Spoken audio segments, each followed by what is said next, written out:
जब टिकट लालू प्रसाद यादव ने चारों क्षेत्र के लिए जो प्रथम चरण में चुनाव होने था उसका सिंबल जब बांटा, अभी जानकारी ये प्राप्त हो रहा है कि संभावना ये है कि कड़ी टक्कर जो है इस बार सुशील सिंह को मिलने जा रहा है। क्या लग रहा है आपको? ये सब तो कड़ी टक्कर आप लोग बना रहे हैं।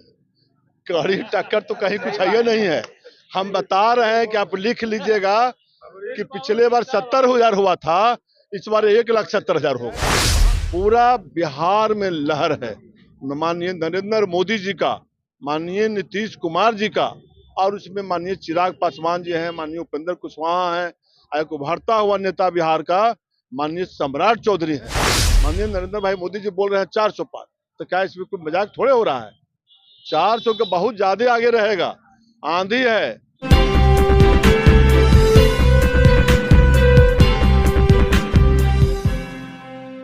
नमस्कार, मैं मनीष और आप देख रहे हैं मीडिया दर्शन। 19 अप्रैल को औरंगाबाद संसदीय क्षेत्र में चुनाव होने को है। एक तरफ जहां बीजेपी के टिकट पर 3 बार के सांसद सुशील सिंह मैदान में है, तो वहीं जेडीयू छोड़ आरजेडी का दामन थामने वाले अभय कुशवाहा भी इस बार चुनावी मैदान में है। आपको बता दें कि अभय कुशवाहा टिकारी विधानसभा के विधायक भी रह चुके हैं और सुशील सिंह लगातार 15 सालों से शासन भी कर रहे हैं सांसद के रूप में। लेकिन टिकारी के लोग लगातार उपेक्षा का आरोप सुशील सिंह पर लगाते हैं। अभी हमारे साथ मौजूद हैं हम पार्टी के प्रदेश अध्यक्ष अनिल कुमार शर्मा जी। आपको बता दें कि ये लगातार एनडीए के प्रत्याशी सुशील सिंह के समर्थन में वोट मांग रहे हैं। इन्हीं से सवाल करते हैं। लगातार टिकारी की जनता ये आरोप लगा रहे हैं कि उपेक्षा किया जा रहा है सुशील सिंह के द्वारा। क्या कहेंगे आप? हम अब तक चुनाव का बिगुल बजने के बाद करीब 100 गांव में गए हैं। कहीं जनता ने नहीं कहा है कि सुशील सिंह जी उपेक्षा कर रहे हैं, क्योंकि जो दिल्ली में कानून बनता है और सांसद का कर्तव्य होता है कानून बनाने का। और भारत में जब लोकसभा में सांसद आपका नहीं रहेगा तो कानून नहीं बनेगा। सांसद के क्षेत्र में 6 विधानसभा होता है, माने कुल मिला के लगभग 3,500 गांव होता है। एक विधायक के क्षेत्र में 700 गांव है टोला लगा करके। मैं भी 5 साल में करीब करीब पहुंचने में काफी दिक्कत का सामना करना पड़ता है। विकास भी करना है, गांव का दौरा भी करना है, सुख दुख में जाना है, मरने जीने में जाना है, शादी विवाह में जाना है। तो एक विधायक का जब इतना संकट हो सकता है, एक सांसद 6 विधानसभा में कैसे संभव है? लेकिन जो उनको उत्तरदायित्व जनता देती है और उत्तरदायित्व का सफलता पूर्वक निर्वहन करते हैं। सुशील कुमार सिंह जी के बारे में कहीं कोई आरोप नहीं लगा गांव में कि सुशील कुमार सिंह जी ने उपेक्षा किया है। अगर बात की जाए कोल नहर, तो कोल नहर के नाम पे लगातार 15 सालों से सांसद बन रहे हैं सुशील सिंह। लेकिन आपने भी कहा कि काम हो रहा है उस पे। जनता ये जानना चाहती है कि आखिर कोल नहर पे अभी क्या प्रक्रिया हो रही है, उस परियोजना का क्या हुआ आखिर? देखिए, जितना योजना हुआ है 2005 के पूर्व जंगल राज था, गुंडा राज था। ये शाम में जो बाजार देख रहे हैं, इतना लाइट देख रहे हैं, चूचूही देख रहे हैं, ये सब शटर 5 बजे बंद हो जाता था। दिन में थाना लुटा जाता था। वो डरावना सा माहौल था आजादी के बाद, खासकर 15-20 वर्षों तक।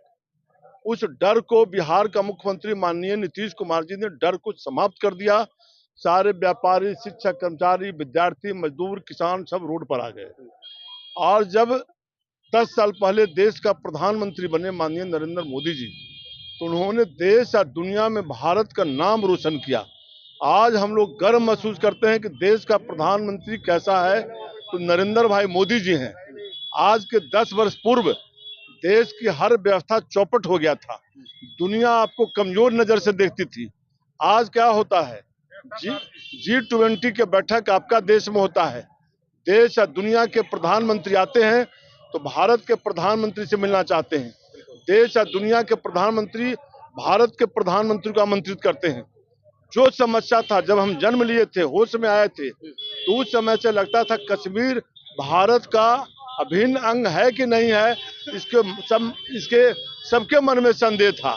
लेकिन आज क्या हुआ, आज एक फौजी से हमें गांव में पूछ रहे थे, कश्मीर में थे वह गांव, हम पूछ रहे थे महमन्ना पंचायत में, तो हम पूछे उचरी गांव में, तो हम पूछे कि भाई आप वहाँ फौज हैं, अभी क्या परिवर्तन लग रहा है कश्मीर में?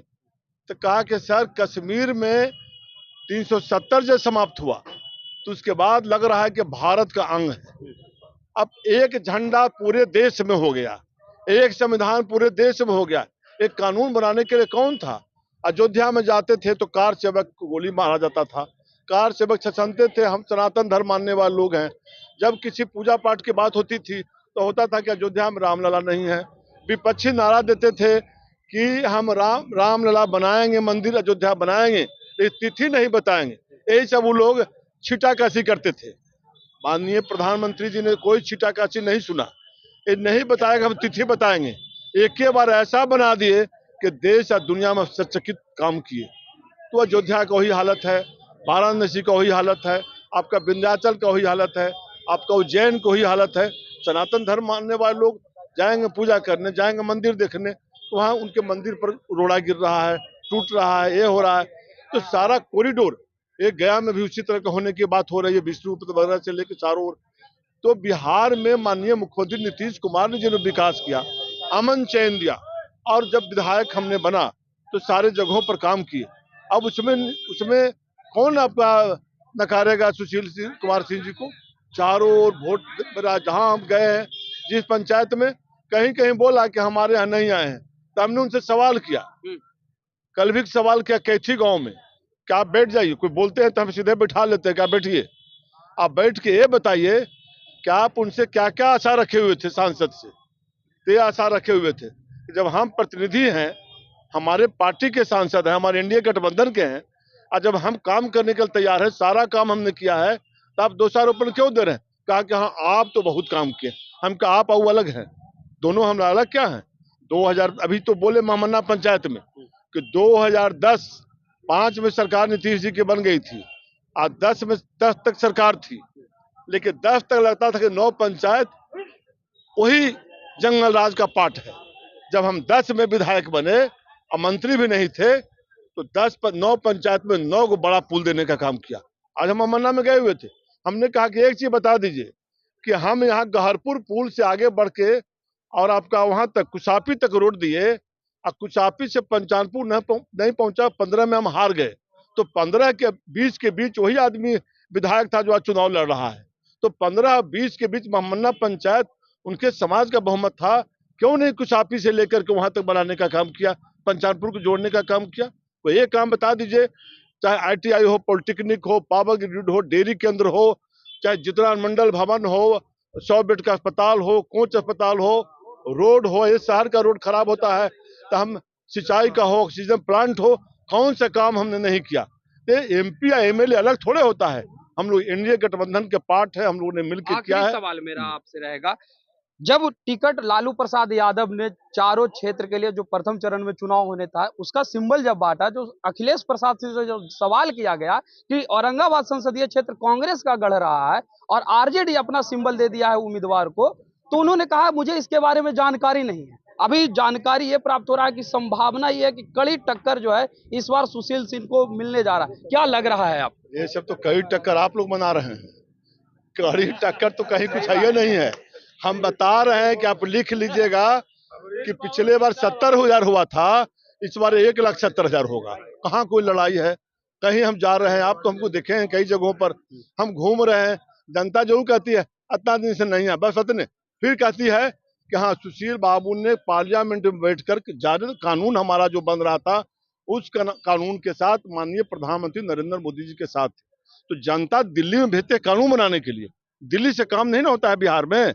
बिहार का तो एमएलए काम करता है, जहां भी प्रॉब्लम होता है असेंबली में, जितना कमेटी होता है विधानसभा का, और सारे कमेटी विधायक मेंबर होता है, तो उनकी कहाँ गलती है?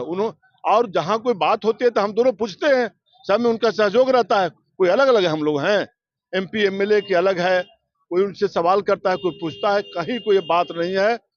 पूरा बिहार में लहर है माननीय नरेंद्र मोदी जी का, माननीय नीतीश कुमार जी का, और उसमें माननीय चिराग पासवान जी हैं, माननीय उपेंद्र कुशवाहा हैं, एक उभरता हुआ नेता बिहार का माननीय सम्राट चौधरी हैं, इस सारे माननीय जीतन राम मांझी जी हैं, ये सारे मिलके बिहार में लहर है। आज लहर का असर पूरे देश में है। माननीय नरेंद्र भाई मोदी जी बोल रहे हैं 400 पार, तो क्या इसमें कोई मजाक थोड़े हो रहा है? 400 के बहुत ज्यादा आगे रहेगा, आंधी है। हम तो बता रहे हैं कि दक्षिण भारत में पहले हम लोग एनडीए सिर्फ कर्नाटक में था और थोड़ा सा तेलंगाना में था। आज स्थिति क्या है? स्थिति है कि आंध्रा में आपकी सरकार बनने वाली है।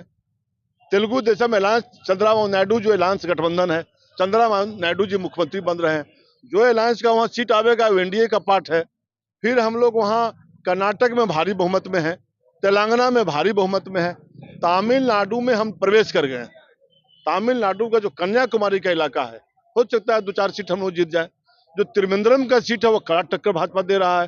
तो अब देश में बचा कहाँ, ममता बनर्जी अकेले पड़ गई। सारे जगह तो अकेले अकेले लोग है। क्या इंडिया गठबंधन है? सब तो टूट फूट के कहाँ से कहाँ चला गया। कौन नेता है, कोई बता रहे हैं? कोई? माननीय नरेंद्र भाई मोदी जी के सामने दुनिया नतमस्तक है, दुनिया लोहा मान रहा है कि कौन ऐसा शख्स व्यक्ति था, कौन व्यक्तित्व का व्यक्ति था। नरेंद्र मोदी जी ने पूरे देश में भूचाल ला दिया। वह व्यक्तित्व का आदमी कौन है? कोई उसके सामने सारा लोग सरेंडर है।